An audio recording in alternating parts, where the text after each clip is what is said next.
And we are live. What's good, Josh? Your man DL saying, welcome, welcome, welcome. I really want to know podcast. Happy Monday. Happy Monday. Happy Monday, guys. Here in the United States, election day is tomorrow. If you haven't already voted, if you haven't taken advantage of early voting or mail-in voting, get out there tomorrow. Head to your polling place and vote. Some people have been asking me like, hey man, I haven't registered to vote. I want to vote. What do I do? That varies from state to state. Some states, have same day registration and voting. Some places let you do like a provisional ballot, I think it's called. It's tough, but I can't give that answer. Just Google it, put in your state, and then you'll find your answers there. But it's a lot of some states even have once you register once you get your driver's license, you automatically register to vote, and it's non-affiliated. So you might be in a state that does that, so you're good to vote. And then you just have to put in your zip code or your address. Put in your address, your full address, and then it'll tell you where your polling place is, so you can go in and vote. So it's very important that you guys vote. I don't care who you vote for. I don't care. I don't care if you're just going in there to vote for one issue or for one candidate and then leave the rest blank. I don't care. But go in there and vote. You should vote on everything, though, by the way. But I don't care. It's like, go vote. Tomorrow's a big game. Everybody's talking about it. I ain't gonna lie to you, man. I'm all tired of this. I'm ready for this to be over. Let's go ahead and vote. Let's see what happens. So I wanted to start there. And yeah, man. Happy Monday, guys. It's raining in Central Florida. It's raining now. Every time we see clouds roll in, we start thinking about flooding because of the two storms, Helene and Milton. But just, it's Florida, man. It always rains. And there is a tropical depression in the Caribbean right now that is headed north. And it could become a hurricane. They're watching it. If it does become a hurricane right now, most of the models have it missing Florida, but it's going to hit Texas. We'll definitely stay up on that. So you guys, we'll keep our eye on that for sure. But right now, the models have it missing Florida by some 300 miles or something like that, which is, it's going to bring some rain, going to bring some wind. But the closer it is to Florida, the more intense the rain and wind will be. So there's that. So yeah, man. The male vote in America, man. I hate to tell you, I think moving forward, the male vote is going to be a thing. Is it going to be a thing in this election? I don't believe so. I don't believe men are going to come out in large enough numbers to swing this thing. But hey, we'll see tomorrow, won't we? So let's get into it. And we are live. What's good, y'all? Welcome to the I Really Want to Know podcast, y'all.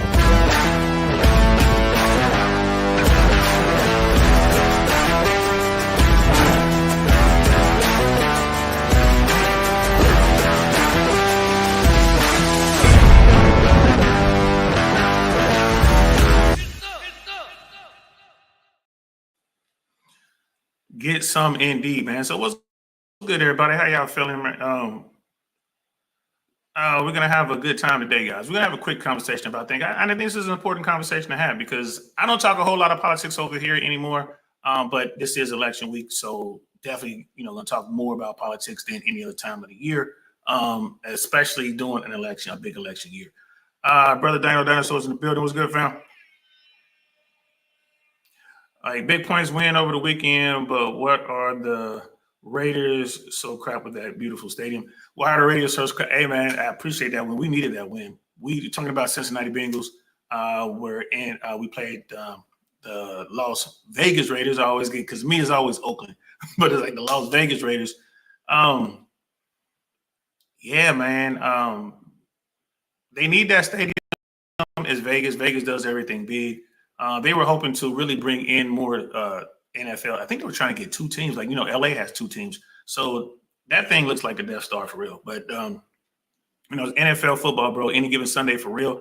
I mean, we're a 5-loss team. We should be only like a 2-loss team, maybe 3-loss team if you just look at it on paper. This is why they play the games, though. So, yeah, we had a good win, bro. I ain't gonna lie. I enjoyed that. But I mean, bro, we got a lot of work to do if we hope to get a wild card. There's no way we're going to win our division. Just, to hope to get a wild card. We still got to play Pittsburgh twice. We got to play Cleveland and Baltimore again. Yeah, it's going to be tough, man. It's going to be tough. But, hey, I'm a Bengals guy through and through. It is what it is. Have I voted? Not yet. I'll be voting tomorrow. I'll probably hit the polling place around 10:30, 11 o'clock, somewhere in there. I'll jump in there. My polling place is not too far away. And, I'm old school, man. I like to go to the polling place and vote. I just like doing it. Take my time, I can, just get in there. I know where I stand on most of the amendments down here.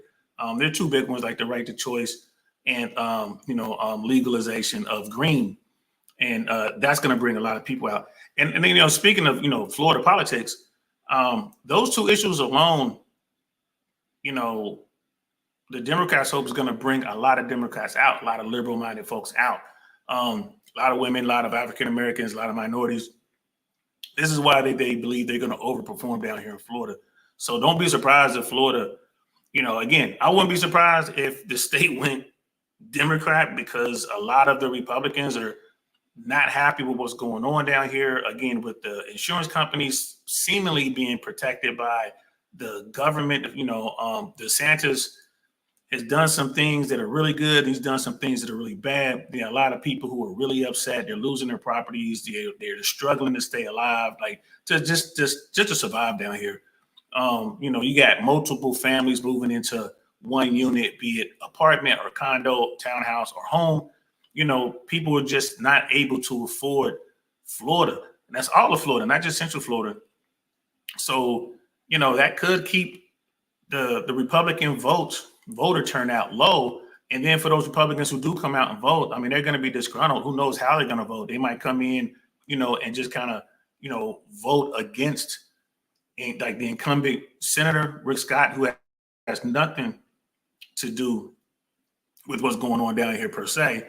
But I mean, even in his race, he's polling just outside of the margin of error. I think he's up. I think they got him up by like 4.5 points or something like that. You would think he would be up double digits. So, keep your eye on Florida. Keep your eye on Florida. That thing with Trump was doing what he was doing with that microphone, man, that was weird, bro. That was weird. I don't know why he did that, man. That was weird. Brother Mangel's in the building. What's good, man? That could just be campaign fatigue, bro. Him trying to be funny. Like I've watched Trump here in the last few days, listening to his message, and it seems to me that he's more focused on being funny and entertaining his base than he is to sticking to a message that's going to resonate with undecided voters and those people who are sitting on the fence. And I mean, bro, he's trying to be a comedian. It's just crazy what he's doing right now, man. It's just crazy. Brother Mandrell, bro, good to see you, man. We got to talk, bro. What we were talking about a couple of days ago is going to happen, man. It's on. I talked to the brothers down here. They're real excited. We just got to set a date. Brother Mandrell know what I'm talking about. We got Brother Mike on the building. What's good, fam? You can't vote. Oh, man, that's too bad, bro. Yeah, you can't sneak over the border and come down here and vote. I ain't mad at you, man. I ain't mad at you at all. One of these days, man, I'm going to get up to Canada, man. I definitely want to come up and see my people up there. I want to see you, Cody's King. I want to see old Joe. I would love to get up there, man. And I've never been to Canada. Can you believe that? I've never been. Never been. Like, even when I was in Detroit and stuff like that, never went across the bridge. I was up in northern part of Michigan and never went across the bridge. So like when I was up there, Traverse City area, Grayling and all that, I went to Sault Ste. Marie, like went across the Mackinac Bridge. Did I go across the Mackinac? My parents went across. I didn't go across. But one of these days, man, I'm going to get up to Canada. Definitely going to get up to Canada. Brother Michael Lee in the building, man. What's good, fam? It's Mr. Recuse in the building, bro. It's like every female he come across is like, Recuse only. Hilarious. Bro, when you get married, I'm going to clown your ass, right? I'm going to clown you. I can't wait. I hope you find the one, though. I really do. I hope you find the one. My brother Jay Swans is in the building. What's up? What up, man? Yeah, we're going to talk about this. Actually, this episode, Jay Swans sent me one of the videos we're going to watch. And it's a good, he's like, man, you going to do that? You going to do that episode? I'm like, yeah, I'm definitely going to do it. Because it's a great topic. And, And I think it fits in perfect what we're going to talk about. So it's a little bit of politics and a little bit of red pill mixed into one. We're definitely going to have that discussion. Like Dodgers are the world. Yeah, the Dodgers. Shout out to the Dodgers, man. Not a Dodgers fan. Like I'm not crazy about LA like that, but that was a classic World Series. Being New York and the Dodgers and the LA Dodgers, and Dodgers like beat up. Like New York just fell apart at home. Crazy loss. But shout out to the Dodgers, man. Let's give them a Don DeMarco, man. Shout out to them. They are the world champions in baseball. World champions in baseball, man. That's what's up, bro. But yeah, same thing. Like I don't know what happened to the Yankees either, bro. Like that was crazy. But hey, that's a beautiful win. And then they came home, they had the parade and everything, bro. So shout out to LA, shout out to the Dodgers. None look like it's gonna happen in basketball, but I remember when the Lakers were dominant in basketball, and they were like parades like almost every year out there. And even the Kings, I was out there when the Kings were doing good. So you had hockey, you had baseball, you had basketball. Shout out to them. So yeah, man, I want to talk about the male vote in America, and also want to talk about what's going on with men in America, right? We keep hearing, like Democrats talking about, the rights for women, the rights for African Americans, the rights for LGBTQ. I mean, you go through on the Democratic side, and they're talking about every group except for men, white men in particular. And then people wonder why so many men tend to be migrating over to the conservative message. It's like, well, because they're listening, right? They're listening. You look at the manosphere, you look at the red pill content, you look at the manospace, the manoswamp, manosphere, whatever you want to call it. Guys are coming over there looking for answers, and more to the point, looking for help, and they're finding answers. And then the other side, people think, well, we don't like those answers you give them. Like we don't like the Tates. We don't like Fresh and Fits of the world. We don't like the Donovan Sharps. We don't like the Rich Coopers. It's like, well, then come up with solutions. Reach out to men. Right now, here, it's more pronounced. We see it more pronounced to us. It means more in our little part of the internet, in this part of the world. It seems massive. But when you scroll out to everyone, it's not as massive, but men are moving. Like the numbers are starting to show that guys are going conservative. So like you have this big gender thing, men versus women in this election. The female vote, the Latino vote, and the Black vote is going to play hugely in tomorrow. Right? That's what I'm waiting for. I'm waiting for this election to be over so the numbers will come in and we can see the breakdowns. Right? We can see what the Latino vote did, in particular the Puerto Rican vote. Like how effective was the Puerto Rican vote? Were they able to swing this thing because of the Madison Square Garden, fumble, debacle, whatever you want to call it? How important, how massive was the female vote? So we'll be able to see all that after the election when the numbers come in. So, I mean, it is what it is. Weave hair has, bro. You crazy. So yeah, there's a video I want us to check out. And this is Chris Cuomo and Scott Galloway. And this thing is maybe a few weeks old, maybe a month old, and they were talking about the mail message. And I believe that in this election, it's not going to be as big a deal as it could be in 4 years, and certainly this upcoming midterm. Men are beginning to organize, men are coming together. And there's dudes that are conservative, they're liberal, they're everything in between, but they're coming together to work on male issues. Like men are just fed up with dealing with the family court system. They're fed up with just being used as the batteries, like society, just looks at us as batteries and they just take from us. They're fed up with, paternity fraud. That's a big thing. They're fed up with, people lying. And then here they are spending, all their money trying to clear their name with people who are clearly lying. Like the whole Tory Lanez thing and Meg Thee Stallion. Apparently she came out and said that she lied about, messing with him, smashing him and stuff like that. Right. You had the baseball player, I forget his name, Bauer. I think it was Bauer or something like that. Some woman accused him of doing horrible things. Turns out she lied the whole time and wound up making money off of it. Men are seeing this thing, we have issues. Men have issues, and never mind the fact that they can't seem to get out here and date. They're struggling in the dating market. The vast majority of men are invisible. They're tired of it. They don't know what to do. What they were taught and what reality really is are two different things. And they're trying to figure it out. And up until this point, no one's really been listening. And now who's listening? It's the conservative side of the political spectrum. They're listening. The red pill world is listening. That's why they're gravitating to Andrew Tate's and the Myron Gaineses and the Coach Greg Adams and the Michael Sertans. This is why. They're getting answers and like, oh, that makes sense. I just need to do this and work on that. And, and then they see the results right away. So they continue to double down on their efforts. Right. And then you throw in the whole passport thing. Like, oh, I can get passport, go overseas, give me a beautiful woman. So the Dems got a lot of work to do. So let's listen to Chris Como and Professor Scott Galloway talk about this thing, right? Are Democrats abandoning young men? It sure does look so. Let's check this out. This election will largely be seen as a referendum on women's rights, I think, but it may be won based on which party can paint a more aspirational vision of masculinity and attracts more young male voters.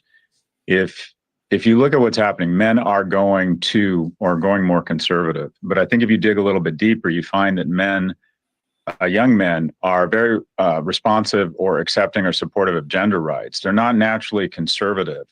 What I think's happened is I think they're moving away from the Democratic Party. And that is, if you go to the dnc.org website, it has a section called Who We Serve. And it lists 16 demographic groups ranging from veterans to seniors to Black Americans to the disabled to Asians, Pacific Islanders. It basically lists 76% of the population. The only group it doesn't list, Chris, is young men. And there's no group in America that's fallen further faster than young men. 4 times more likely to kill themselves, 3 times more likely to be addicted, 12 times more likely to be incarcerated. So it's not that the Republican Party appeals to young men. It's that they don't feel seen by the Democratic Party. To their credit, I think Walz paints a nice vision of masculinity, more about protection and service than the Republican vision of kind of strength and toughness. But I would argue that some of the last few remaining, if you will, swing voters are disproportionately young men. And everything that Scott Galloway said right there, I agree with wholeheartedly. I agree with him 100%.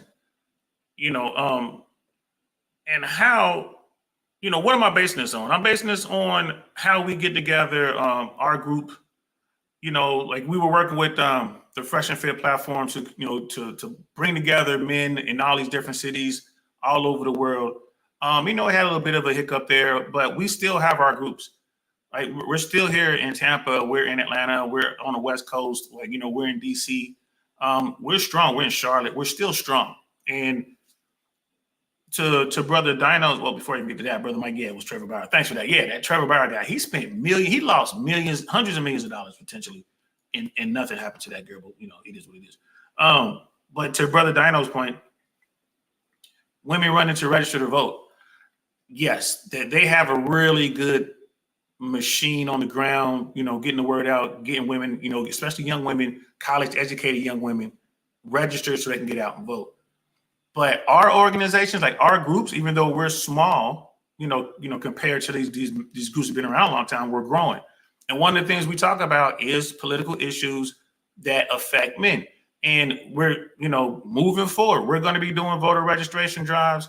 We're gonna have forums where we're bringing in local politicians and would-be politicians, like candidates, to come in and like mix and mingle with us, and we can discuss things. What are we looking for? We're looking for politicians. We're looking for candidates who are going to champion male causes, right? You look at something like that, it's like, hey man, why isn't it, when you go to family court, you've never been married, you're going in about custody, why isn't it a 50-50 default? Right? It should be 50-50 custody default. That's how it is in Florida. That's one of the good things that Ron DeSantis did. I'm not a fan of Ron DeSantis, but he got that right. Right? They got rid of forever alimony. Why is that a thing? Why should you be paying alimony forever because you were married to somebody for 5 or 7 years? Right? They got rid of that. Right? It just makes sense the way they're making these changes. So men, I believe, moving forward, and we're going to see in this, in the 2026 midterm, I think you're going to see men coming out and getting guys registered to vote and getting guys, up to speed on these issues. So it won't just be about, the female's right to choose. It'll be about the male's right to choose. And if we do it right and the vote comes out and we can get guys to the polls and we can make it known like we are here, then things begin to change. Now you can wheel and deal. Now you can take that, you can take that demographic and get out there and make things happen. And I believe that's what's going to happen moving forward. That is what we're doing. It's just one of those things. I could be wrong. We got Brother J Bones with the $2 super sticker. Good. What's good, fam? What's good? Appreciate you. Appreciate you. I think that's what's going to happen moving forward. Right. So that's the first thing. Let's continue. When you think about what resonates and how that would redound into messaging, what do they need to hear? Well, that they feel seen. That, I mean, several programs. I don't even know what that means, Scott. Like, I'm a Gen Xer. I didn't want to be seen because usually I was going to be hit. So like I didn't have the same need to be seen that these guys do. What do they want? Yeah, something tells me you did more hitting than being hit. But anyways, Chris, like vocational programming. More seats at more freshman seats at colleges, a recognition that young families are struggling, investments in industries that used to have more jobs that were an on-ramp for the middle class without a college degree, wood shop, metal shop, schools that aren't as biased against young men. I think there's just essentially acknowledging that young men are struggling and that there should be some more programs around keeping men in young men's lives. But we have, if you were to go into a morgue and find 5 people who had died by suicide, and 4 of the 5 were of any special interest group, we'd weigh in with programs, we'd weigh in with services. But because of the privilege you and I recognized, we're holding 19-year-old men accountable and not providing them with the services and, quite frankly, the attention they need, facing some of the really uphill battles they are facing. And the numbers are staggering. And you know who's leading this dialogue, Chris?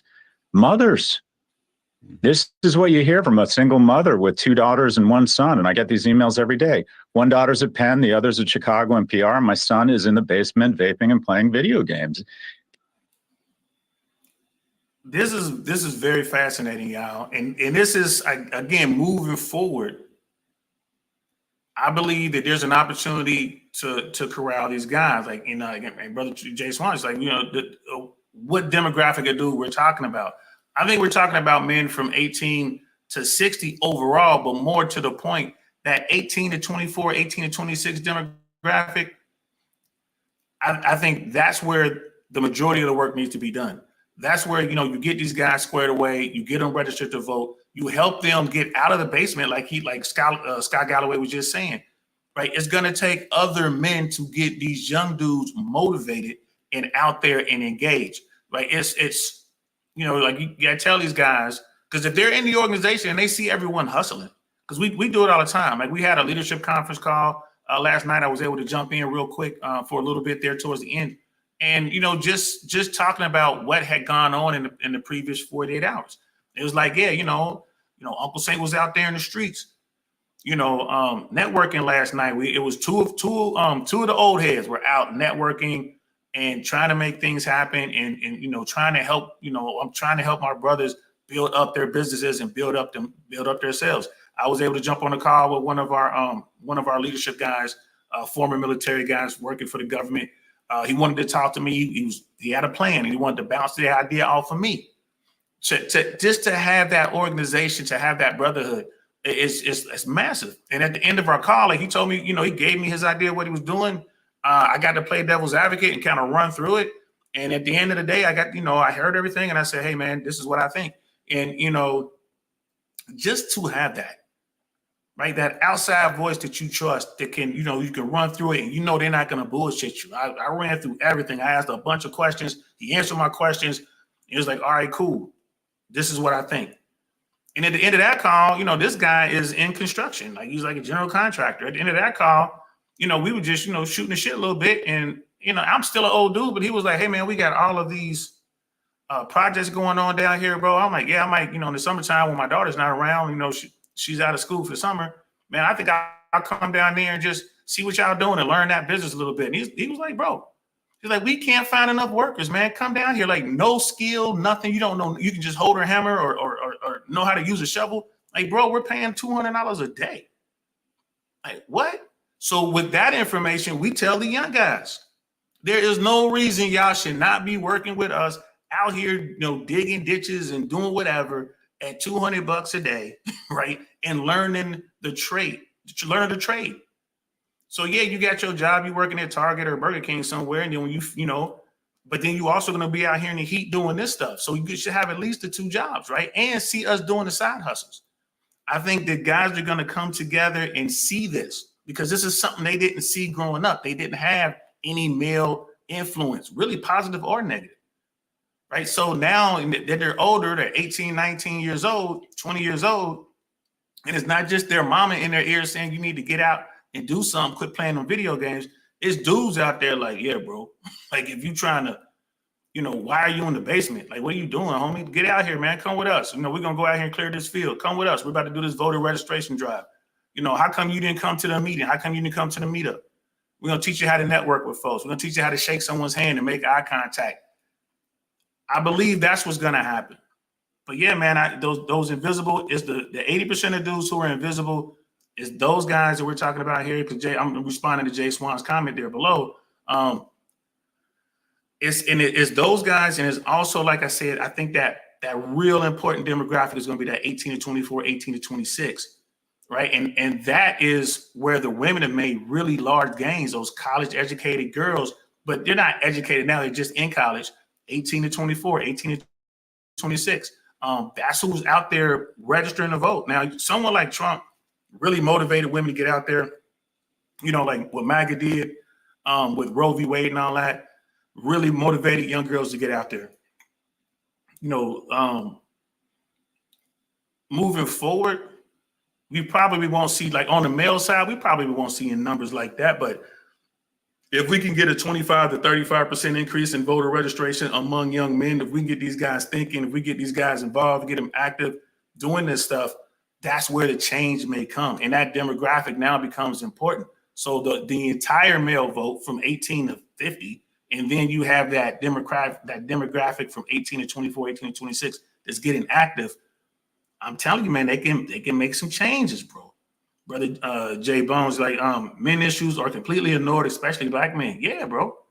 You look at medical issues, you look at issues with self-deletion, you look at being underemployed, underappreciated, being invisible to women, not being able to, define really any satisfaction out of life. You got guys who are just checking out, bro, like just giving up on even trying. Whichever party is able to help these men with these issues, that party is going to get some ground. And it doesn't look like at least right now, we know the Democrats ain't really trying to do that. The liberals aren't really trying to do that, but they see the potential. I really believe that moving forward, and we're going to see this in this upcoming midterm in 2026. I believe moving forward, the Democrats are going to try to reach out to men, especially young men. I think they're going to try. But the thing is, what message they're going to reach out with. Let's continue. And they're going to talk about the message in here in a second. People feel this across America, and Trump, to his credit, tried to embrace the manosphere sooner. And now they're getting walls out there and saying this is about protection and service. I'm a football coach. They got the team together when we heard the LGBTQ community was coming under fire and being bullied. And I rallied a group of men. Why? Because men's first instinct should be to protect. He protected the nation, served for 24 years, and that's what men do. But I do think this is, if you will, a battle over young men right now. But I'll tell you, even when you say it, like my spidey sense starts to go, like when you're saying men are supposed to protect, in my mind, it's like, uh-oh, they're coming. People, what do you say, women don't protect? And, this is toxic masculinity. And the whole system has been set up for these same guys that you're saying we should feel bad about. And it's like, what about everybody else? It's the easiest for these guys that you're saying are really their own problem. Look, the far right has a vision of masculinity that, quite frankly, is just not aspirational. It's be coarse, it's be cruel, it's be, quite frankly, a little bit misogynistic. The far left's vision of masculinity is be more like a woman. And that doesn't work either. There are distinct issues facing men and masculinity and young men. Young men have fought and won our wars. Young men have built some of the most amazing structures in the world. If our women aren't going to flourish, our country's not going to flourish if young men are flailing, are floundering. And who wants more young, economically and emotionally viable men? Women. How many times have we heard, I know all of these amazing women who are intelligent, smart, have their act together, but they can't find a man. Well, yeah, they can find a man. They just can't find a man they want to date. Men made socioeconomically, horizontally and down, women horizontally and up. And when the pool of horizontal and up keeps shrinking, there's less household formation, there's more loneliness. 60% of able-bodied Americans 30 to 34, 40 years ago had one child in their house. It's dropped to 27% because one, people don't have the money to have kids, and two, they're having trouble finding a viable partner. Hey, thanks for watching. Go to joinnn.com. Man, they made some great points there. They made some great points there. Jay Swans was like, yo, he ain't feeling the more shop class thing. I think that shop class and those wood classes should be there for those young men who want to use their hands, who are, like mechanically inclined and stuff like that. When I was coming up in high school, they were beginning to phase that out. I was in the band. But if I weren't in the band, they'd have me take some sort of shop class. I didn't like making stuff. I like making music. But nowadays, I don't even think they have those options in most schools. I think that the young men should be told that, okay, college is cool, but let's talk about how to pay for it. You don't have to go to these big schools. Let's talk about scholarships. Let's talk about doing what we got to do to get into like city college or whatever, keep the money down. Let's talk about big picture. And let's also talk about the trades. Let's talk about being a plumber. Let's talk about being an electrician, right? Let's talk about being a general contractor. Let's talk about those things as well. Like this whole, hey, just go to college and you're gonna be all right. That narrative doesn't work. You're gonna come out of college with all this debt and you still can't find the type of jobs and type of careers are gonna help you moving forward. So I know that going to the military, there's a lot of, that's still a viable option. Going to the military and learn something. And so when you come out of the military, you have some options, right? Even if you join the military, like say you join Space Force just so you can get money to go to college, then do that. Be smart about it. Don't just join. I'm just going to join the United States Marine Corps because I want school money. And then you're mad because you're in some faraway land somewhere doing America's business. You still got to know what you're doing. Be prepared for some horseshit, right? But men aren't being told that either. But we definitely need more mentors. And that's what these groups are about. That's where they're finding their mentors. And if the Democrats want to get involved in this, they're going to have to start, backing some of these groups. And, again, what version of masculinity are we looking for? Do you want, you want men to be more like Andrew Tate, or do you want them to be more like Jay Swans? Now, if they don't have a path to someone like Jay Swans, and the only thing they see out there is Andrew Tate, they're going to gravitate to Andrew Tate. If the only thing they see out there is some, vegan pale dude with purple hair who's just talking about, yeah, women are the greatest thing ever, do whatever you're told, they're not going to listen to that guy. They're going to listen to the dude. They're going to listen to the Myron Gaineses of the world saying that women deserve less. And let's face it, a lot of these dudes they're upset, bro. They're upset because they can't win. They cannot win. And then you have people out here talking about everyone's a winner. There are no losers, participation awards. Then they get out here into the real world and they find out quickly that that's bullshit. Right. So this is the thing. And, I look at our groups, I look at Tampa, I look at Atlanta, I look at Charlotte, I look at DC, right? I look at California, all the West Coast, Hawaii, Tokyo. I look at these groups and the leadership there, and bro, I'm telling you, I see how effective it is. We're small now, but we're growing. When guys come to see us, man, they come, they're like, all right, I see this. Some dudes aren't ready for it right away, so they cut loose and they go do their thing, but eventually they're gonna come back. They're gonna come home because they're gonna get out there having heard this message, like, man, them dudes are right. And we're not beating our chest talking about women ain't nothing in this. It's nothing misogynistic at all about our groups. We're just talking. and taking action. We're out there getting it done. Right? When you got guys you can turn to and they're not going to clown you, it's like, hey, man, I got this job interview coming up. Can you help me pick out the proper attire to go to this interview? I was going to wear some jeans and a t-shirt. Like, nah, bro, at a minimum, you need some slacks, some khakis, and a button up. But I think you should have on a jacket and a tie. So then we'll all come together. And if the brother don't have quite enough money to get it, like, here, man, wear this jacket. You about my size. I got a jacket for you. You go a tie. You know, get your shirt on, show you how to tie a tie. Stuff like that. That's what we're doing in our groups. Right? We got a lot of brothers don't know how to drive a manual shift in a car. Right? So one of our brothers, one of our leadership guys, our top lieutenants, man, he was like, yo, I got a car. I'm going to teach y'all. We're going to pick a day. We're going to get together. I'm going to teach y'all how to drive a 5-speed. Every man should know how to drive a 5-speed. I don't care what technology is doing. Cars are still cars. Every man should know how to drive a 5-speed. These are just little things that we're doing. And then when it comes to talking politics, especially when they talk to me, like, we go back and forth. We got a lot of Trumpers in our group. And I sit there, I'm just, I'm not a Trumper. But it's not like they're like, oh, shut up, Uncle Saint. They listen. Hey, man, this is what I'm thinking. And they listen. So all of the rah-rah bullshit goes away. And people like actually listen to what we are saying. It's not an echo chamber, right? It's not an echo chamber. Everyone gets to choose. Everyone gets to ask questions, and everyone gets to make up their own mind. And at the end of the day, we still down. I'm not shunning nobody. If you don't vote, I'm gonna talk some shit to you. I don't care who you vote for, but if you don't vote, I'm gonna be a little upset.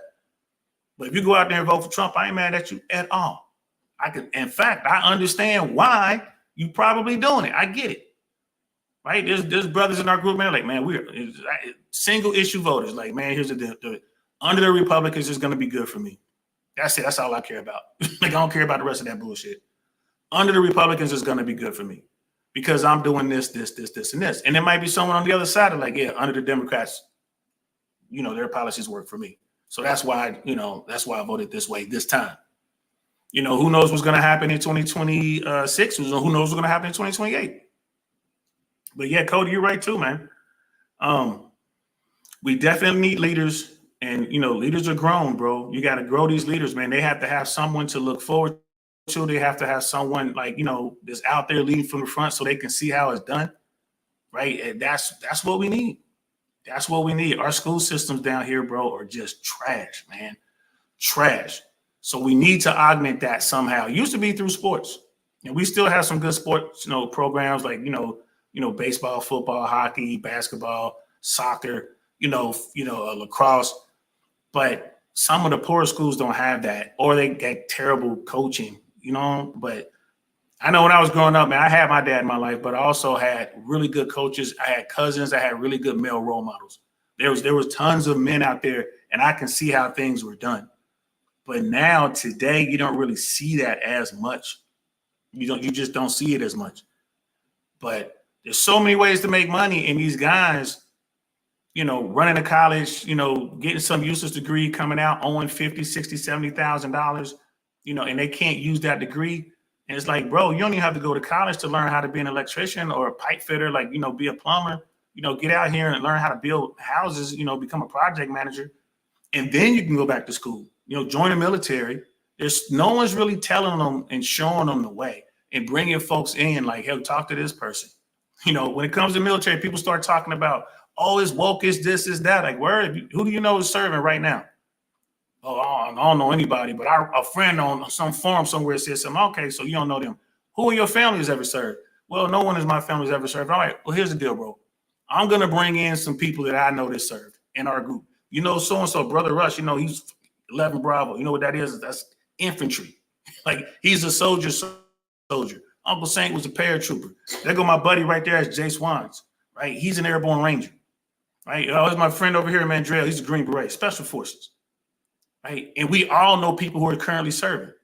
So why don't you talk to us about that before you make up your mind about the military being too woke? Right. That's just one example. You got a kid who wants to go to college. You're like, oh, I'm thinking about college or the trades. Well, have you talked to anyone who's gone to college in your family? Nope. I'll be the first one in my family. Okay. What schools are you thinking about? How are you going to pay for it? Have you thought about what happens afterwards? No. Have you talked to anyone who's currently in school? No, not really. But we're going to bring some people in here. Let me bring some people in here so they can tell you about this, how this works, and how your student loan works, and the deferrals and all that kind of stuff. And we're gonna tell you how that works. Listen to them because they've done it. I think that's what men need. That's leadership. That's leadership. Sister Michelle's in the building. What's good, sis? I think they need that. Good to see you, sis.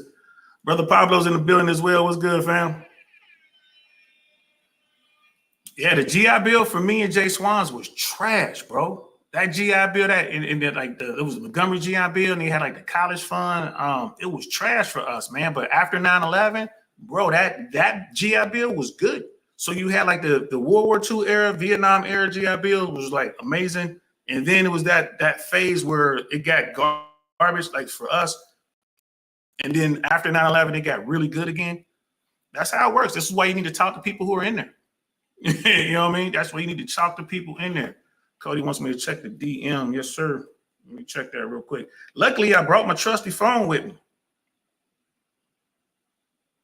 Oh, thanks, man. My audio's messed up. Hold on. Let me fix that. You're right. It's coming through the audio is coming through camera.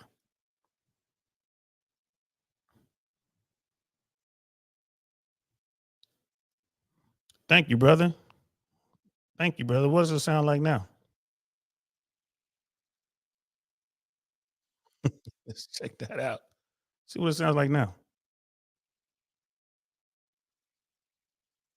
And y'all wonder why I kick it with Cody as king. Don DeMarco. Don DeMarco. Thank you, brother. Appreciate that. Don DeMarco. Yeah, for some reason it just jumped to the camera. It bypassed the microphone. Man, YouTube just be messing with me, bro. I'm just trying to do our business over here, man. Why YouTube be picking on your old poor Uncle Saint? Good thing I brought my phone up here, man. Appreciate that, man. Thank you so much, brother. You know what I mean? For the rest of y'all to just listen to that nasty old audio, man. What's up with y'all, man? Why y'all leave me hanging like that? Why y'all linking? Now y'all know if it sounds like that, tell me so I can click a couple buttons and make it sound proper. You know what I mean? Make it sound proper, y'all. But yeah, this is where we are. And I do believe that there's an opportunity here. Now, I don't know if this is going to happen. I hope it does, but there's an opportunity here for men to get the help they need to be heard and to become better. And that's all I'm saying here. Like, so it's not going to really affect this vote. Donald Trump is all in on the male vote. He's really hoping they're going to come out and the bros are going to, pull him over the finish line. I don't think so. And it's like this gender gap in voting. The females are coming, bro. Like they've registered, they're ready to go. Their messaging is out there, and they're going to show up at the polls. If they haven't voted already, they're definitely coming out tomorrow. Especially the young girls on college campuses. That vote is definitely is winning the sales for the Democrats. You got that. You got the Latino vote, the black vote. Old white people and older ladies. So I don't think it's going to be a factor for Trump in the way that he's hoping in this election. But I think in 2026 and in 2028, if the brothers put in the work, I think they become a force. I think they become a force. I mean, yeah, like they're going to be fighting over who won the election for months.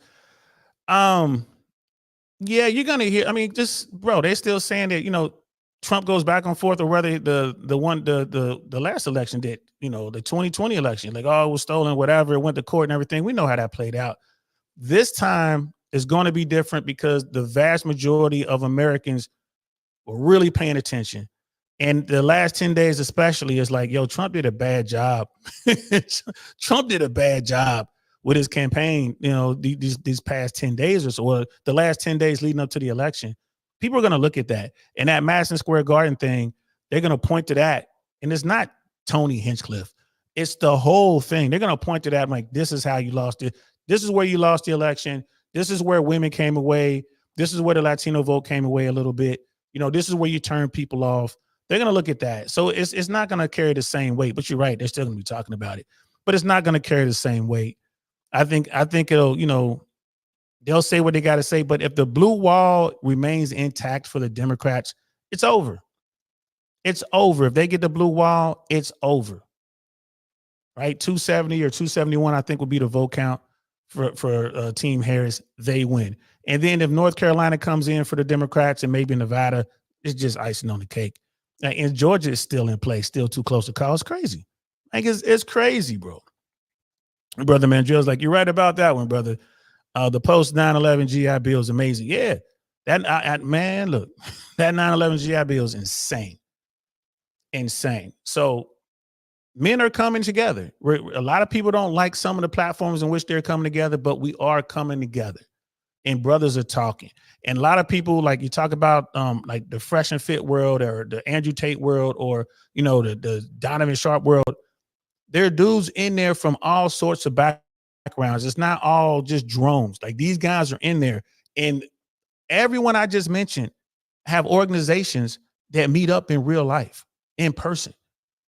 Right? That's the key. When guys come together and they get to break bread, that changes everything. That's the game changer. So, like I said, you guys will see as we move forward.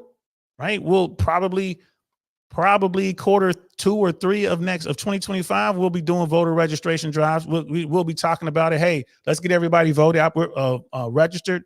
We'll probably get some folks to come in and do, like, work with an organization that does voter registration, right? Maybe some of the colleges or whatever, invite them to one of our events and just say, hey, everyone register to vote. If you're not registered, go ahead and register.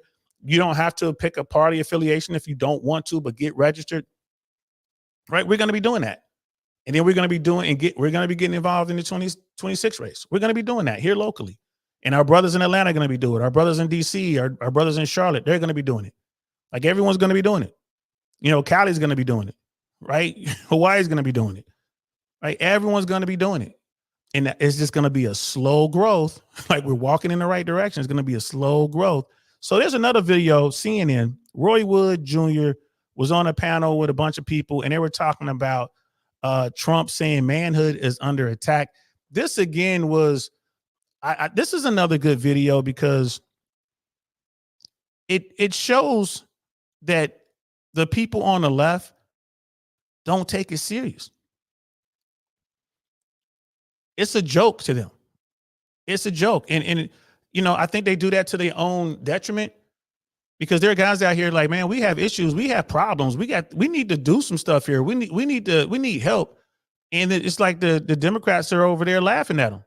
Weirdo. Ha ha ha. They just make, oh, okay. But the conservatives are like, come over here. Come with us. You know what I mean? We'll listen to you. And that's a big problem. Let's check this out. In the last 3 weeks of the campaign. And finally, we are at the closing message. This is about what it means to be a man. Yeah, finally, men get time to be mentioned, right at the time that Black men seem to be the issue that Kamala is supposedly having. I think that Trump does a good job of creating something for people to be afraid of, so that if that's not enough to scare you to vote, what about this? What about this? Oh, y'all under attack. Men are being under attack. He did not go into any more details about what it was. I know.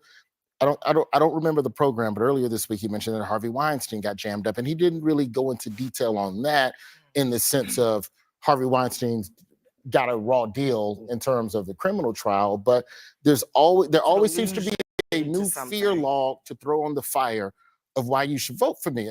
As a man, I want to know what's under attack. I'm feeling good. Men have been oppressed for a long time, I guess, right? Y'all see that right there? Men have been oppressed for a long time. It's hard being a man. It's hard being a man. If you're a man and you're outside, something's wrong, and you outside and you're crying, right? People gonna look at you, they're gonna look down on you in disgust. No one's gonna try to help you. If you sitting over there crying, running around like, please help me here and crying, ain't nobody gonna look your way, bro, if you're a grown-ass man. Let a woman go out there and start crying, just tearing up a little bit. How many people gonna stop and ask her, what's wrong? How you doing? Can we help you? Are you all right? Right? This is when you make light of male, like the male experience in America, this is what happens. That little part right there, that little condescending, oh yeah, it's so hard to be a man. Like, baby, you have no idea. Like, you have no idea. Brother Pablo, like, yeah, man. Yeah, Myron definitely believes that. He definitely believes that. I've talked to him at length about it. He's talked to other people about it. That's how he feels. That's what he believes. I don't share that belief at all. You know what I mean? There's a lot of people out there screaming for that. A lot of people will say they don't want women to vote because they believe, and probably rightly so, if you remove the female vote, that's a huge advantage to the conservative, especially the far right. And they might be right. So that's a lot of that comes from them just getting tired of losing and not winning. When's the last time the Republicans won the popular vote?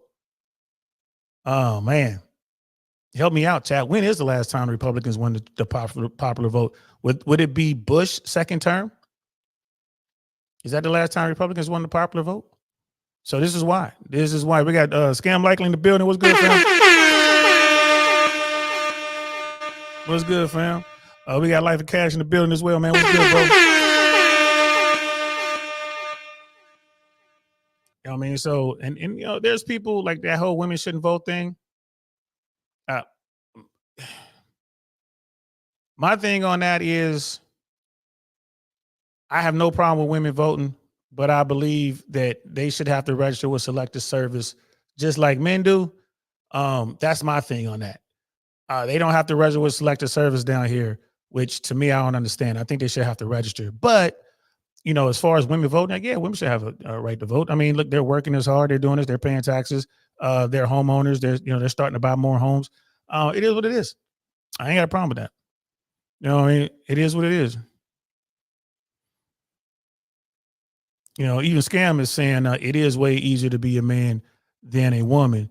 Yeah, Scam. I don't agree with you at all on that one, bro. But I mean, it is what it is. And keep in mind, like Scam likes to troll and all that kind of shit. So if you want to have a serious conversation about that, bro, we can. But I don't know. I don't believe that for a second. Not in America. Not in America. And I'm not saying that they have it way easier than men. And I'm not saying but it's more difficult for men in America than it is for women, in my opinion. Like I said, I mean, shit, I could be wrong, but it is what it is.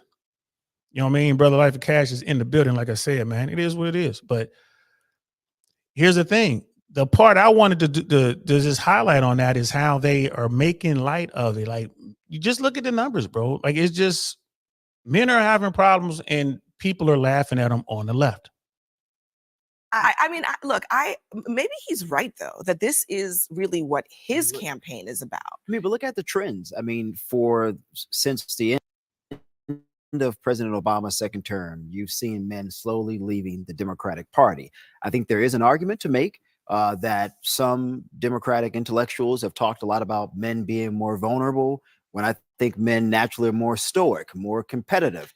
I think a lot of men will look I think so. I think a lot of conservative men will look at the Democratic Party. I don't want to get into like a manhood debate. No, I know, but Abby, I think the critique would be from Republicans that Democrats are arguing for a new manliness. And Republicans would say, no, we are protecting traditional masculinity. And I think there's an argument to be made there. I would say, as someone who's married to a man and I'm raising a man and I'm not a man, first of all, I think it's hilarious we're talking about manhood when women are the one being attacked across the country. That right there, you all that, she's all riled up. She's, I have a husband, I'm a man, and I'm raising two men and this and that. Okay. Now, when if her boys get caught up in the family court system, which I hope never happens, I don't wish that on anyone, she would definitely change her tune. It's women like this, especially the single women, who are noticing the difference. And that's what Scott Galloway was talking about. It's women out there, when they realize, they're like, oh shit, it is harder out here for my boys. Like Cash was saying, man, objectively speaking, man, it is harder to be a man, but easier to say it's hard to be a woman. It is. And you get more points for that. You heard that men don't have to register for Selective Service anymore. You are automatically signed up when you turn 18. Okay, cool. Well, here's the thing. Women should be automatically signed up as well. That's my thing. Selective Service shouldn't just be for men only, but if we have to enact a draft, we should be drafting females and males. That's how I look at it. And I could be wrong. And men will never, ever be able to convince women that their lives are easy. I get it. You know, and again, it could be one of those things where men and women be screaming past each other, but like this woman right here, she's all riled up and passionate over this. Like, why are you mad? Why can't you just sit back and listen to the struggles that today's male is dealing with instead of just getting mad and you know, going off the way she's going off? Let's continue. I find that hilarious. We're the ones whose rights are under attack. But secondly, I think it goes back. I want to stop it real quick. She said, women are the ones whose rights are under attack. And she's talking about overturning Roe v. Wade, right? So if I were sitting on this panel, I'm like, that's cool. At least you guys have rights, because they still do in most states, right? And you guys are up in arm about this. Men have no reproductive rights, zero. And by the way, we're going to work on that show with Shushu and Mandrill. We're just working on the dates, guys. But men have zero reproductive rights, none. It's like Dave Chappelle says, your body, your choice, fine. His wallet, his choice. And you bring that up, man, they go ballistic. They just lose their head. They lose their mind. You can't even begin to have a conversation. There are a lot of women out there who will sit down with you and be like, yeah, you bring up a good point. He should have some sort of choice. Now, you can't have and not have a child. We get that. So the ultimate choice would still be hers. But he would have a choice as to whether or not he wants to be financially responsible and tied to that woman for the rest of his life. They don't want to have that conversation. That's a tough one to have. Back to how you define a man. You're talking about men are naturally more stoic.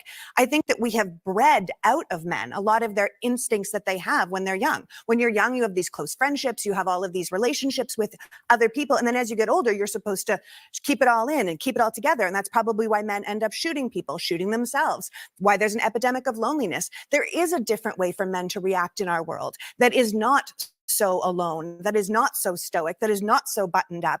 And we could open up the world to that. And then we would maybe not be having to talk about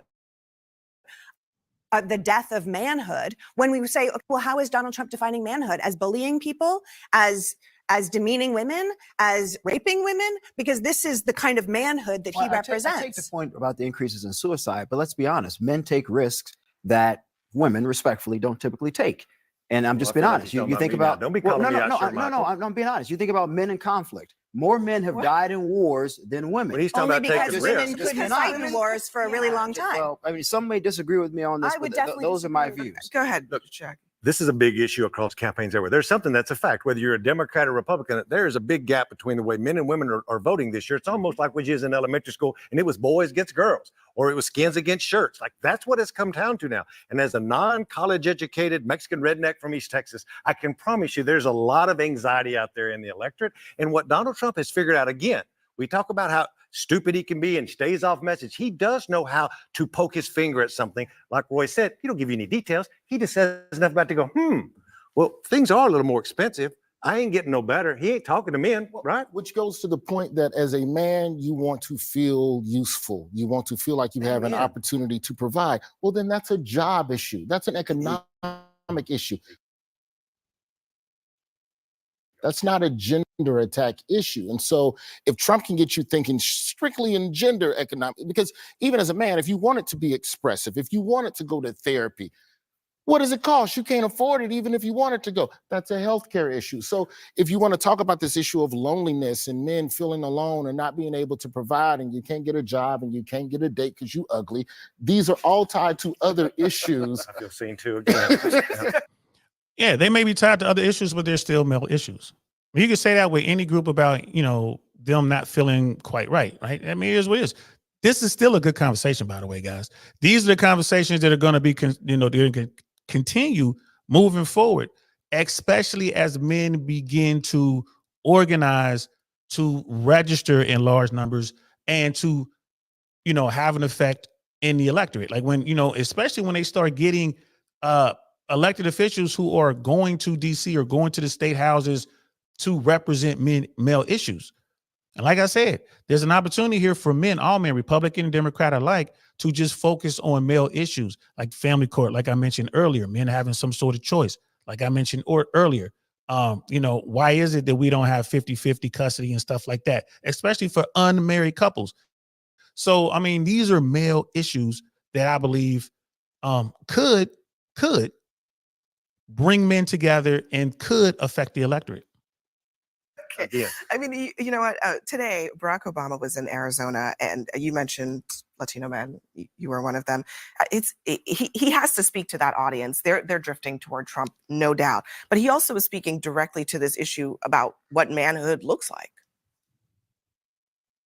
I've noticed this especially with some men who think Trump's behavior, the bullying and the putting people down and acting all, pretend tough guy, that somehow that's a sign of strength.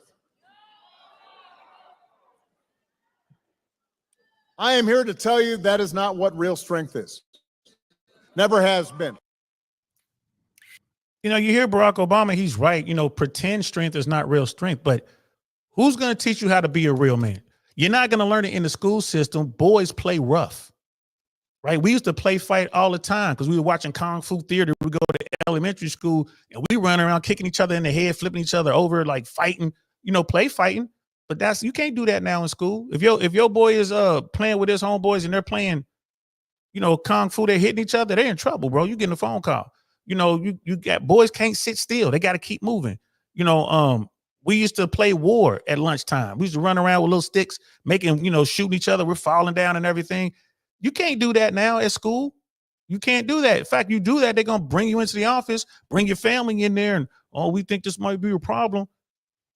Hey, but it's boys and girls are different, right? And then you need, who's going to teach these young boys what it is to be a man if you don't have that male influence somewhere? Dudes fight, men fight, the world fight. Think about this. When politics fails, how does America get its point across? Right? They send in extremely aggressive individuals. I'm talking about the United States Marine Corps. I'm talking about the United States Army, right? The 18th Airborne Corps, right? I'm talking about, MARSOC, SEALs, Green Berets, Delta, the Rangers, right? When America always talks about how we're peace loving and let's just use our words. And then when our words aren't enough, we use HIMARS, we use javelins, right? We use the good old fashioned M250 caliber machine gun. Now you ready to talk, right? Now you ready to talk. So to me, it's crazy. You bring these boys up thinking, oh, you got to be peaceful. Don't be swinging. Don't be running. Don't be doing all this. And then you need that same little boy once he turns 18 to be a highly motivated soldier or Marine. Bro, we got to learn it somewhere. Jay Swan's the reason men are so weak is because they found a way to be a internet badass. Yeah. Keyboard warriors. Social media allows for weak men to pretend to be tough or even a ladies' man, but in the real world, they ain't shit. Right? Because when you catch them, you got all these dudes be talking crazy and all this kind of stuff like they real tough guys, but then someone to tell you man, I know where you stay at. I've seen it. I see it online all the time. Dudes will be talking real tough until they get somebody on there. Dudes bro, I know where you live. I know what city you in. I'm in the city next door, bro. I'll come see you tomorrow. And then the vast majority of them, they get quiet. They leave the space. You feel me? I see it all the time. Right? Unfortunately, that's part of being a man. Somebody calls you out come on, man, let's meet. All right, let's go.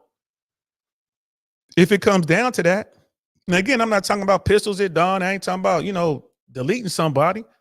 But, hey, man, sometimes we got to put our hands up. Hey, man, let's go. Let's meet at the gym then. Let's get this aggression out. Let's take care of this. That's part of being a man. Who is teaching that? Right? Who is teaching that? How are these young boys going to learn that? Right? And then when they don't learn this sort of thing and they see someone as, charismatic as Andrew Tate, kickboxing champion, millionaire, dudes got the nice cars, got women around him, you're going to look at them like, oh, I want to be like that. Dude's entertaining. We look at someone like Donald Trump. Oh man, those words, he's talking about, yeah, rah, rah, rah, beat your chest and all that. I can see why people are drawn to that message when the other message is, be a punk. That's what the other message is. Be a punk. Sit down, do what you're told, right? Just work and don't say nothing. Just pay the taxes because we told you to. Just take it. If that's the other message, like, you ain't gonna like that message at all. At all.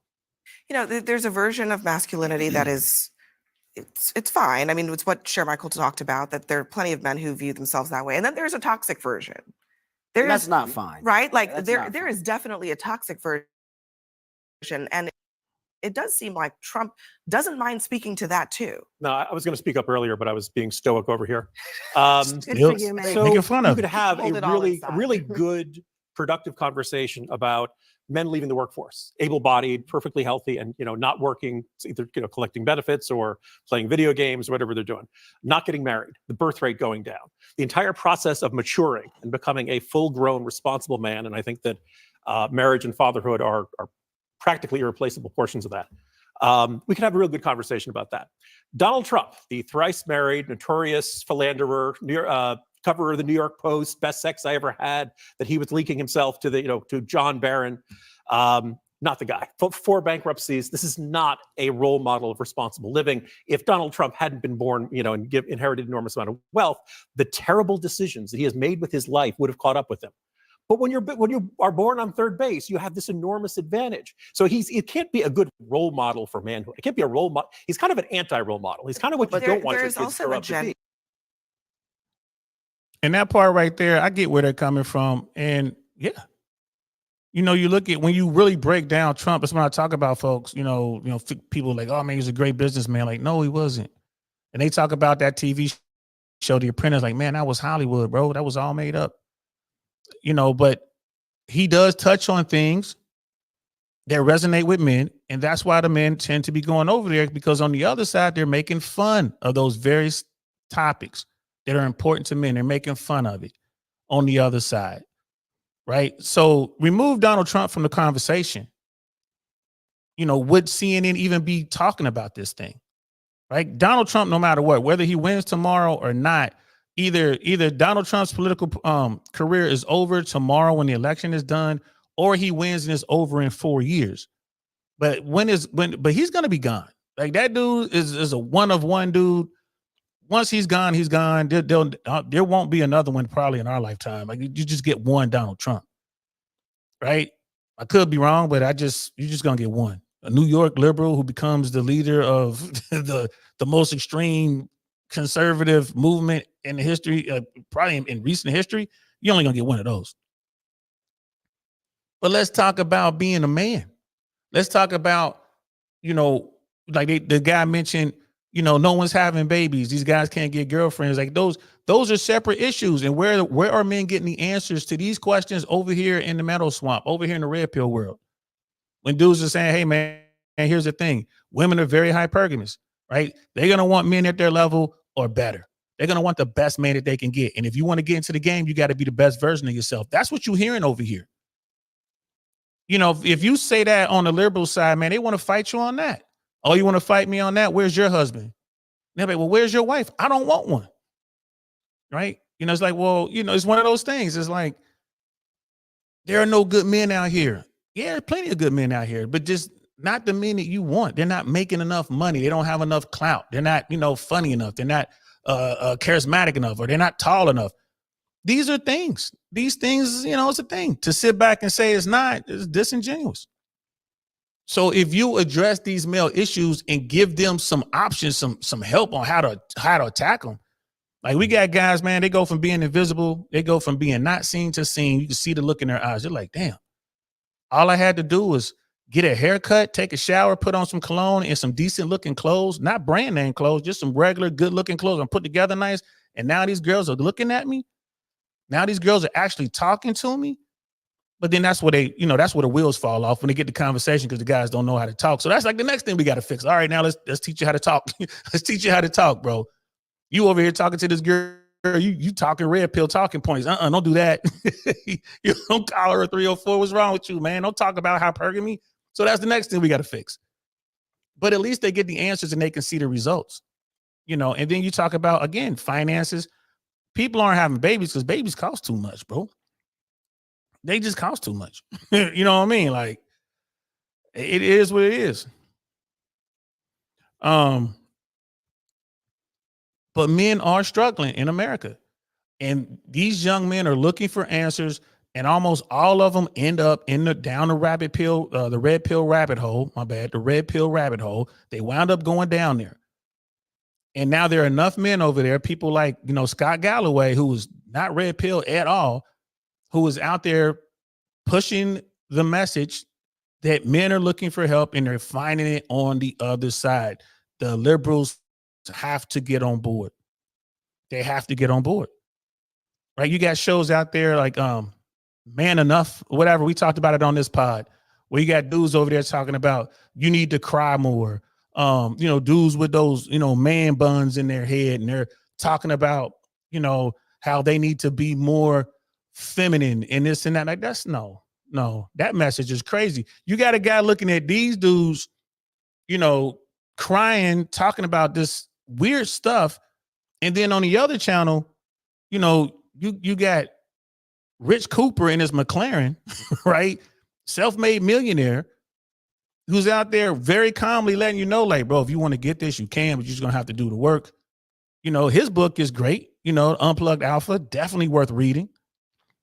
Right. And it makes sense. And then he tells you, get into a tribe, get out here and exercise, go out and, get into some combat sports, box or MMA or karate, taekwondo, wushu, something. Right. And get yourself a clan, get yourself a group of men who are, on their purpose, not dudes who are just sitting around being disgusting fat bodies. Right.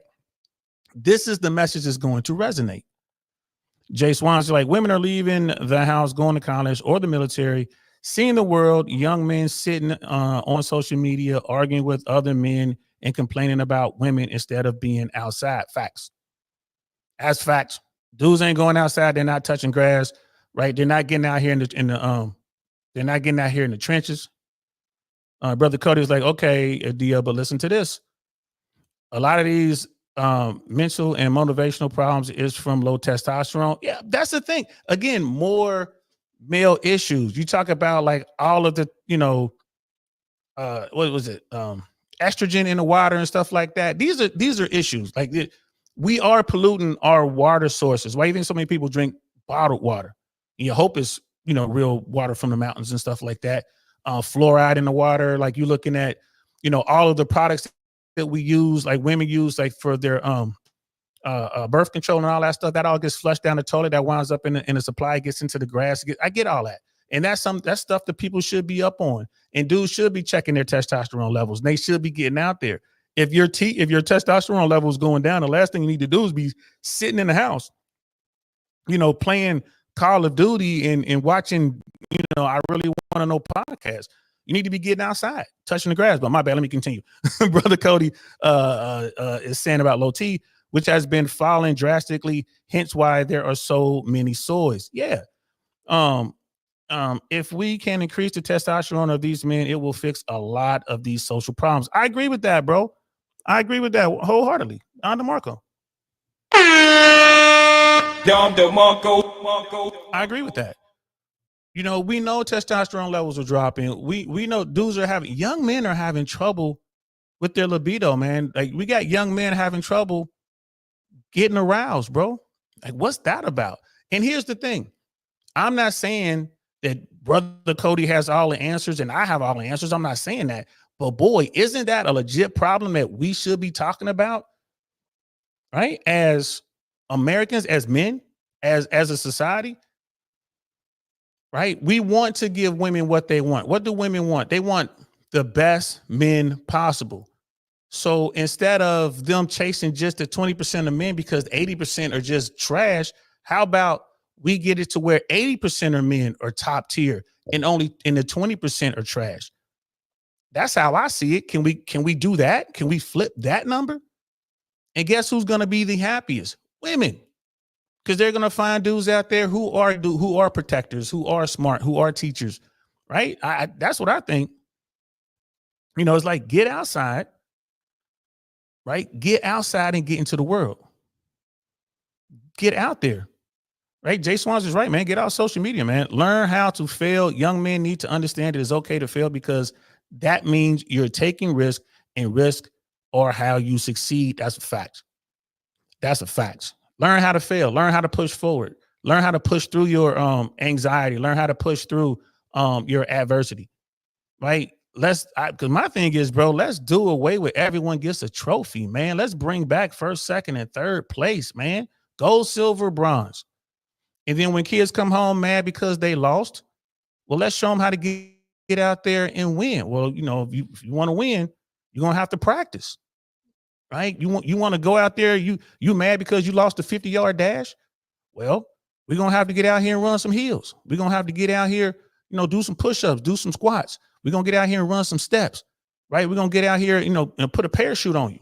We're gonna hook you up to a fence and have you running in place until you run a ditch into the ground because you hooked up to the fence, which is all the stuff we did in 2-a-days. If you want to win, you gotta work for it. You gotta work hard, right? And men aren't getting this message. Why? Because they're being told, oh, it's okay, baby. You're special. You're fine just the way you are. None of us are fine the way we are. None of us. None of us are. You know, you have to get out there and fail. That's one of the things about earning those wings, bro. Man, how many times do we land improperly? How many times do we fail at a PLF, parachute landing fall? Right? How many times we didn't exit the door properly? We had to keep doing it over and over and over again until we got it right. And they start you off jumping off a little stool, and then you go off and jump off a platform about the height of a stage, and then you jump out of a tower, right? A mock tower. And then they send you over to the 250-foot tower on Gower so you can practice actually landing, you know, while being supported by the parachute. Then they load you into the back of an aircraft and you walk out. Like for us, it was C-130s. Now they're jumping C-17s. Right? But it was a lot of failure before we get to the point till we can actually exit a high-performance aircraft while in flight. And we did all that. And what was our reward? Those wings. Became airborne. And then we got to our units thinking we knew something. We ain't know shit. Had to start all over again. Right? This is why the American military is so effective, because we continue to push forward to achieve the mission. But if you don't know how to fail, if you don't feel the sting, Jay Swan will tell you. I think it was when he was in high school playing basketball. Right. And yeah, you're right. The other thing is sex drive, bro. But when Jay Swans was in high school, I think it was I don't know if it was the state championship or maybe it was a regionals or something like that. You know, dude was the stud on the team. He was the man. Everybody's talking about it. I don't think he'll get mad at me for telling this story. And they lost. And he talks about this all the time. He was like, bro, we lost. My team went back into the locker rooms. Like, man, I sat there and watched them celebrate. I sat there and watched that other team celebrate. I wouldn't leave until they were done. I sat there and watched the whole thing. I wanted to sear this into my mind. Like, I never want to feel this way again. And he didn't. Dude was like, we ain't losing. We ain't losing. Right? The coach didn't make him do that. He did that on his own. And where did he get that from? Where did he get that determination from, that drive from? He got it from his father. Right? He got it from another man. Right? This is why it's so important. In order for us to fix these male issues, we need men. We need men. Right? And Cody's talking about the sex drive. Like, if there's low test guys are not motivated to better themselves and to get the Foxy Brown, the kitty cat, then they have no reason to do it at all. That's a fact, bro. That's a fact. Right? And Scan was talking about depression. It's like, depression, like with bad dieting, and it'll pull your testosterone down. Yep, I agree with that too. So, like, I'm just here to tell you, the point we're making is, here's an opportunity to listen to men. Today's man, they need help. And who is at least listening to them? It looks like the conservative side is listening to them. Whether they're going to do anything about it, that remains to be seen. And what are the liberals doing? What are the Democrats doing? They're laughing at them. Right? I think the Democrats need to learn from this. They're safe in this election, but I'm telling you, if these numbers continue to grow, if more men continue to find their way to the manosphere, to the red pill messaging, and then they find themselves in these groups where they can talk to men and meet them where they are in real life, they're going to be getting registered to vote. They're going to be active. And come voting day in 2026, you might see some movement there. And then by 2028, right, they might be the voting block that the politicians are courting. they're going to come after. Like, we're going to have to address some of these male issues. I think it's a real possibility. You're right. A lot of these young dudes are scared to argue or disagree with someone in real life, let alone fight to take a risk where they could fail. Agreed. And it's so easy to be like Jay Swans was saying, get online and just talk that shit. You ain't got to worry about it. You know, I tell dudes all the time, man, will you say that in real life? Will you say it to that person's face? Will you say that to my face in real life? Because that's what we need. And a lot of men, they watch what they say because they know that dude might put his hands on you. So you're right, bro. These dudes are afraid of conflict. They're afraid to disagree and argue. And that should not be the case. How many women did we talk to? Or how many men and women did we talk to and fail? I get it. So he's trying to say, how many women, when we were coming up, how many women did we talk to and fail? Like, we're out there trying to get on. How many times did we fail when we walked up to these women? How many games did we lose? How many job interviews didn't we get? But that never stopped us from trying. Facts. And that's, and most of the guys, let's face it, most of the guys are coming over here because they want to find themselves a woman. So when we come over here and we talk to them, like, bro, it's a numbers game. Like, and you got to get used to hearing no, man. You got to get used to getting shot down. It's part of it, bro. If you go out there, if you approach 10 women, you might have a conversation with 2, 3 of them possibly. And of those 3, you might get the information of 1. For us, it was phone numbers, but now it's social media. You might get the social media of 1 woman out of 10, 1 woman out of 20, 1 woman out of 50. But you don't give up. You know, you keep going. The next 50, you might get 5. Right? The next 50, you might get, 8 to 12. But it's never going to be 1-to-1. It's just, women are hard to talk to, bro. Like I said, they are very selective. They should be. I mean, so, but this is what we tell guys, like, hey, man, go ahead and talk to that girl. Like I said, the example I gave when, we get the guy to get a haircut. He takes a shower, he, puts on some cologne. He puts on some decent clothes. And then he goes and talks to the girl. And then, she actually looks at him. She pays attention. She comes over and then he opens his mouth and just ruins everything. Right? That's not a fail. That's a win. Like, bro. And those guys will come back and they'll say it like, bro, I can't believe that she even looked at me. She actually came to talk to me. And then it's like, yeah, but you screwed up. What you said was bad. Let's work on that now. Let's show you how to interact and talk. And but they see, like, yeah, they lost, but they got further. And then the time after that, they'll get even further. So they are succeeding. And they get comfortable with being uncomfortable. And it doesn't bother them that they couldn't get all 10 girls, but they're happy that they got 3 or 4. Right? That's only men can teach that lesson.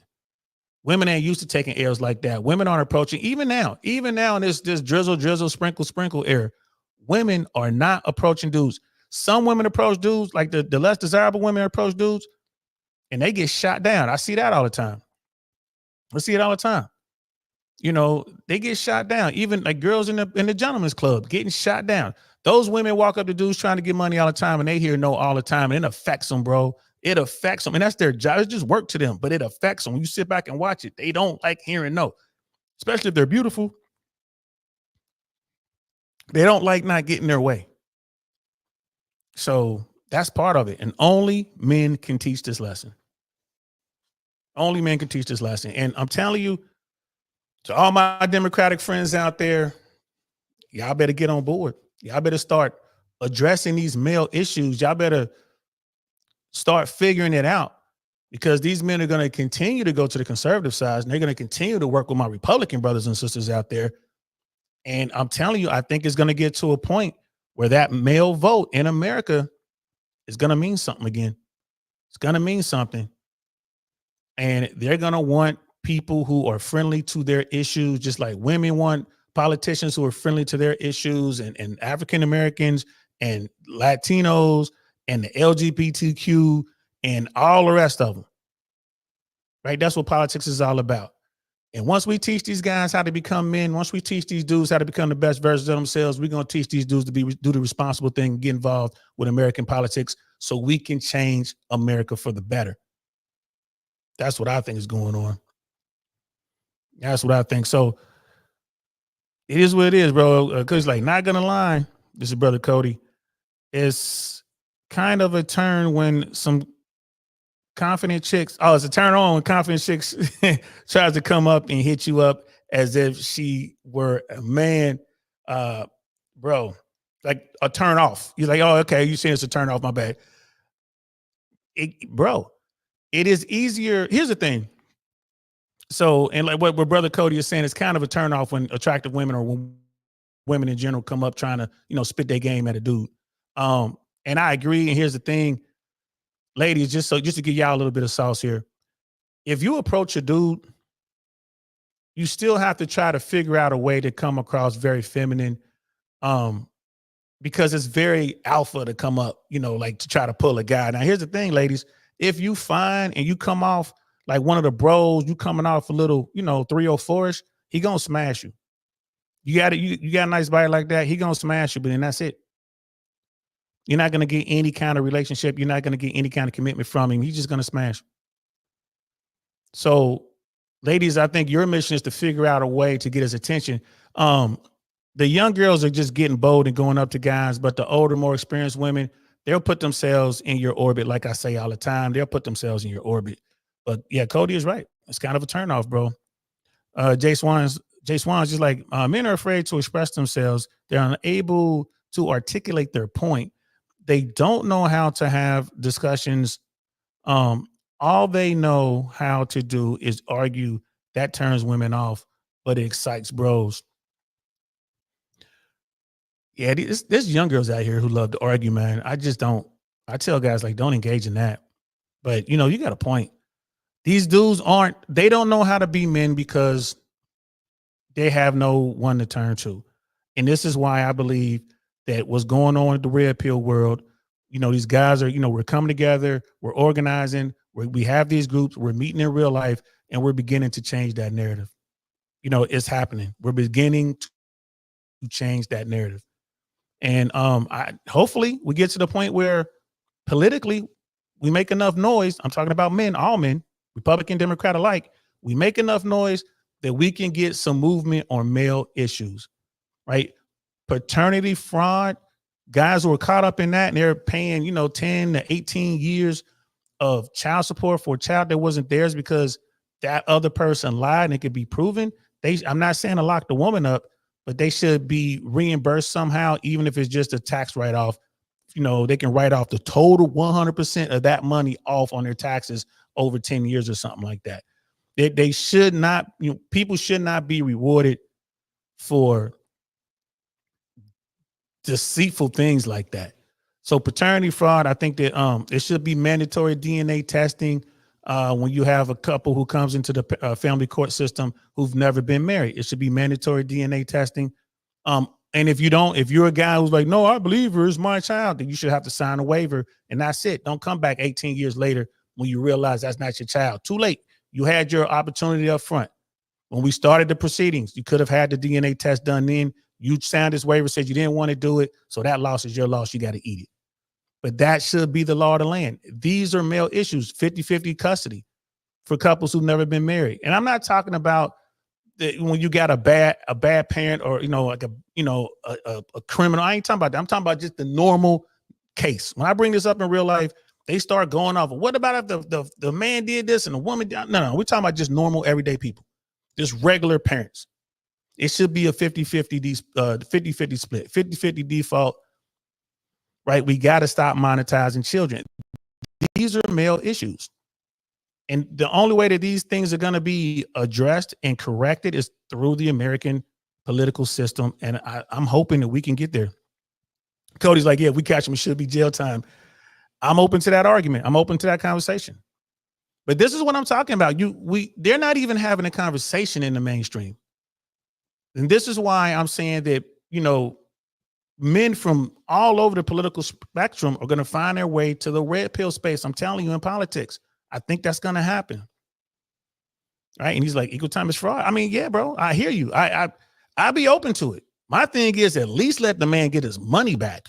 Right. But you're right, though. We shouldn't. If you can prove that woman lied from the very beginning and she knew she was lying, yeah, man, that's serious fraud right there. And that's no different than me embezzling money or whatever, pulling out, like my own thing. It's just no different because I'm gonna get jail time for it. Especially 18 years of child support, bro. You're looking at hundreds of thousands of dollars, depending on how much money you were earning. You could be looking at close to $500,000 over 18 years. $500,000 plus over 18 years. And that could still buy you a house in America, just barely though. And 3 lives ruined each time, DL. Yep. The man, the woman, and the child, or children. So, like, it is what it is. Both fathers and yeah, it is what it is. I'm with you, but we can't have those conversations until we get some political strength. And I'm hoping that political strength is coming because, this red pill world, these men organizations are going to continue to grow. Like I said, Michael Sertain has his group. Rich Cooper has his group. Fresh and Fit, they have their group. We have our groups right here. Like we have our groups. You look at Mediocre Tutorials and Review, MTR. He has his group. Everyone is starting to organize. This is how it looks. They organize, and the political issues come up, and the men will talk about how to solve for this problem and get involved in politics. It is what it is. Fathers and childs. Yep. Everybody gets hurt. You're right about that, Cody. Everyone gets hurt. So that's it. That's all I got, guys. I just wanted to talk about that. Again, the election is tomorrow. Get out there and vote, guys. I don't care who you vote for. Get out there and vote. We were, having this conversation. If there are any men out here watching this on Team Replay, Ninja watching, and you're like, man, I really like the idea of, finding one of these groups, bro, like near where I live and, kind of let me see what these guys have going on. Hit me up on Instagram, bro. I really want to know podcast, all one word, or you can hit me up on Telegram, DL_Saint, and tell me where you are. And then I'll help you find a group. And if it's our group or, the Men of Action group or Rich Cooper's group or whoever's group, I can say, hey man, here, here's some groups in your area that I know that they're meeting in real life, and here's how to reach out to them. Because I don't care what group you get with, just get with a group and just see what's going on. All right. And if you get with one group, you don't like what they're doing, you want to come back, hey man, where's your closest group? Where are your guys at? And I can put you in touch with them. Like, all right, here we are. So if you're looking for that, man, just hit me up below Instagram, or you can hit me up on Telegram, and I'll help you find that brotherhood. And like I said, we'll see how this plays out, man. But get out and vote tomorrow, guys. Get out there and vote. So that's it. That's all I got, man. I hope y'all enjoyed it. I appreciate y'all. I mean, we had a small group today watching. But I think that this was a very, very important conversation to have. Shout out to Jay Swans for sending me the video, the CNN thing. He sent me that. And I found the Chris Como Scott Galloway thing on my own, so I pat myself on the back for that. Tomorrow we're going to be talking about tomorrow we're going to get on here, and I'm just going to turn on Breaking Points, and we're going to watch their election coverage for about an hour and a half. And in fact, I'm going to come on at 8:00 Eastern time. So we can watch Breaking Points for about an hour and a half, maybe 2 hours, because by 10:00 we'll know who won Pennsylvania, Michigan, and Wisconsin. So we're going to do that. We're just going to have that in the background. I'll drop the link. We'll have people come up. We'll talk our talk, kind of see how it plays out tomorrow. And then, we already know it's going to be a lot of talk about stealing the election and this and that and irregularities, but whatever. But if the Democrats hold on to the blue wall, they're going to win the election. That's just how it is. So appreciate you, brother Pablo, brother Cody, brother Dino Dinosaur, Jay Swans, Mandrill, everyone, man. I appreciate y'all, man. This was good stuff. I'll see you guys tomorrow. We're going to be later tomorrow. So we're going to go on 8:00 Eastern Standard Time. We're going to go from 8 to 10 probably just to see the election results and listen to the talking heads. We'll be highlighting Breaking Points because Breaking Points lets me run their stuff. They won't kick me out, or YouTube won't shut us down. We'll do that. So until then, you guys have a good night, man. I appreciate y'all. I'm DL Saint. This is I Really Want to Know podcast. We'll talk to y'all later. Peace. Nothing like I've ever seen. It's just a thing of beauty.